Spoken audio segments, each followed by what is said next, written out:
Welcome to the Gun Fu Training Channel. My name is Jeff, and in today's private security episode, we're going to discuss how to verbally gain compliance from others. Now, if you're working in private security or law enforcement, or even as a range safety officer at a gun range, and I did that for a number of years, the ability to verbally gain compliance from others on the job is a crucial skill to have. So today I'm going to share with you 4 principles that, in my experience, have enabled me to gain compliance in situations, and in some situations, even de-escalate them when they become kind of hostile.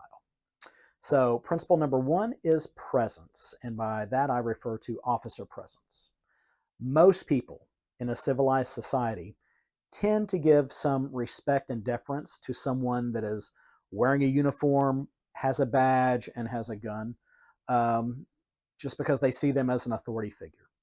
When you're working private security, in many cases, and I've had this happen to me, you're actually viewed as being, maybe you're a law enforcement officer who's off duty and just doing some private security work. So presence alone goes a long way towards getting compliance from people that are generally behaving, that are civilized and level-headed. Principle number 2 is professionalism, and this is both in your appearance and your demeanor. Maintaining a professional appearance on the job is critical. You need to have a clean uniform. It needs to be in good repair. Your boots should be polished. And I know equipment can be expensive, but to the extent that you can, proper professional looking duty gear and equipment is a must to have on the job. But having all of these things on the equipment side is only half of the equation. Having a proper demeanor is the other half. A lot of times when someone sees a security guard or a law enforcement officer and they see the uniform and the badge and the gun and the nightstick and the pepper spray, and they see a very grim appearance on their face, it can be intimidating, and the wrong kind of people, it can even be something that elicits some anger in them or some aggression in them. So I always like to tell people, you want to mitigate, or let's say mollify, if you will, your appearance with your demeanor. Smile, be friendly, be polite. A lot of times a smile will be very, very disarming in a situation that could otherwise kind of go in a wrong direction. That brings us to principle number 3, which is proper manners. Courtesy and kindness, okay? If you're working at a venue and you're near a door and folks are coming in and out, hold the door open for folks on occasion. Someone walks around and they're looking like they're kind of confused, or they're kind of lost or something. Ask them if they have a question or if you can help out.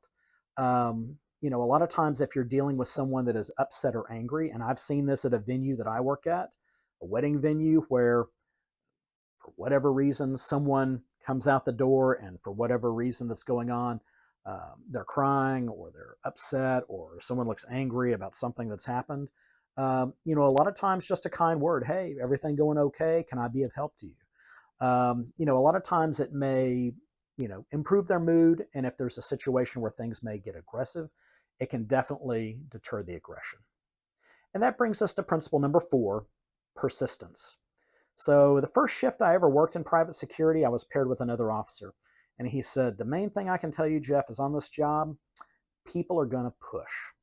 And he didn't mean in a physical fashion.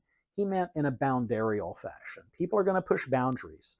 So when you're working at a post, you're going to have some post orders, and they're going to say, this is how things are handled. For example, for me, I work at several different venues that have alcohol served. And here in Texas, there's some regulations about alcohol, outside alcohol not being brought in, and inside alcohol, open containers not going out the door and getting in cars with people. So at those venues, I've often had people come up and they want to bring alcohol in for some reason when there's an open bar already inside, or they're wanting to walk out. And they're like, oh, well, yeah, I'm just taking this beer to my car. I'm actually coming right back. And I'm like, no, I'm sorry. You have to leave the alcohol inside. You can set it down inside by the windowsill if you want. And, it'll be there when you come back. And you'll get people that'll push. Well, no, I'm just going over here. And I'll go, no, sorry, that's not the way it works. It needs to stay there, or you need to throw it in the trash inside the building. So people do tend to push. And if you're persistent, you tend to gain compliance. You want to clearly state what they're supposed to do. And if you get any kind of pushback, you want to repeat it with maybe a little bit firmer tone. But whatever happens, you want to stick to your guns, no pun intended. If the post orders say you're not supposed to allow this, you're not supposed to allow that, and someone says, "Oh, well, I've been, the owner or someone else said that, that's okay that I can do this." Always stick to your post orders unless the manager of the business you're working at or your own boss has said otherwise. So those are my 4 principles for verbally gaining compliance from others when you're on the job. If you like this video, please do me a favor, hit the like button on there, and definitely please subscribe. And as always, leave some comments and suggestions. If you have questions, anything, put that down in the comments below. We'd love to hear from you guys. Almost forgot to mention, if you're working a post tonight, be safe, keep your head on a swivel, and we will see you next time. Thank you so much for watching the Gun Fu Training channel. Have a safe night. Have a great day.